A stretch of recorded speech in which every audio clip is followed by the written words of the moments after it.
Police have again clashed with protesters in Lebanon who've been demanding regime change following a garbage crisis. Earlier in the day, security officers were seen forcing out demonstrators from the precincts of the country's Environment Ministry. The building was earlier stormed by protesters. They were seen sitting on the floor inside, demanding the resignation of the minister.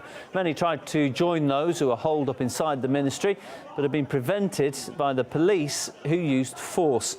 On Saturday, protesters gave the government 72 hours to solve a crisis caused by the failure to collect the city's rubbish, an ultimatum that has now expired. Our Middle East correspondent Paula Sleer is in Beirut.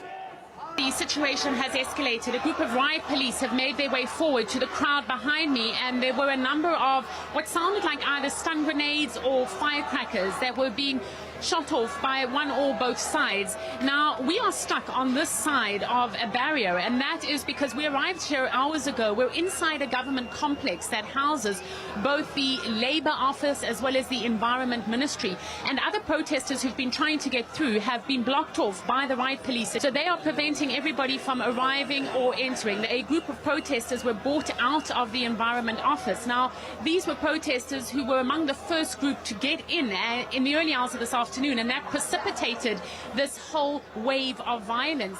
They were brought out, some of them in quite poor condition. I saw one man with bruises to his neck. I saw two women crying hysterically. There was one woman who was brought out on a stretcher. Clearly, the mood on the ground is extremely angry, and people here are demanding answers. And Paula caught up with one of the protesters who was inside the Environment Ministry building. Here's what he told her.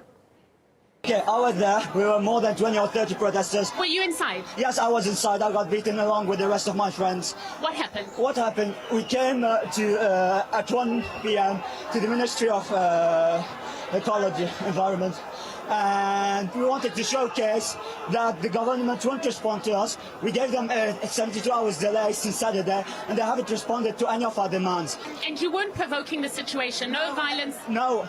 We were telling them silmiya, which means peaceful protesters, and then when the corridor was empty for them, they attacked us with their boots and with their batons. What is the next step? Is this going to make the revolution take another step? Well, if this doesn't make a revolution, if attacking civilians who are demanding their basic rights of protesting the whole time won't start a revolution, then I don't know. For me, hope is gone. But we're hoping that everyone would see the savagery in which this government is attacking us and shooting us, because we simply want a solution for a garbage crisis. They should resign, all of them. Monsters. Well, this all stemmed from the closure of the country's main landfill in the middle of July, with rubbish then clogging the streets. Just over a week ago, the protest turned violent, condemning the lack of waste management and corruption. The crisis left many calling for regime change. Police used force, leading to one person being killed and more than 400 others injured. The rallies continued last week, with up to 40,000 gathering in Beirut on Saturday, according to protest organisers. Political analyst Catherine Shakdan thinks that the government is unlikely to heed the people's demands. What the people want right now is really clear. They want to change, not just in regime, but I think, really they want to change the system altogether, not just the government. And I think that, this is, starting with, the resignation of the Ministry of Environment. And I don't think they will stop until they get what they want.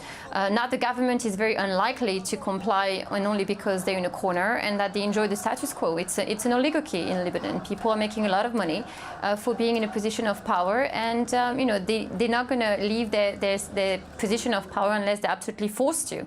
And they have the backup of, very powerful regional power, mainly Saudi Arabia. It is absolutely the right of the people to demand, for political self-determination and demand that their needs and rights be met. I don't see violence, but I see more people coming down to the street, and I see, a very broad movement taking place in Lebanon, and not just in Beirut. I mean, other cities could actually rise up as well.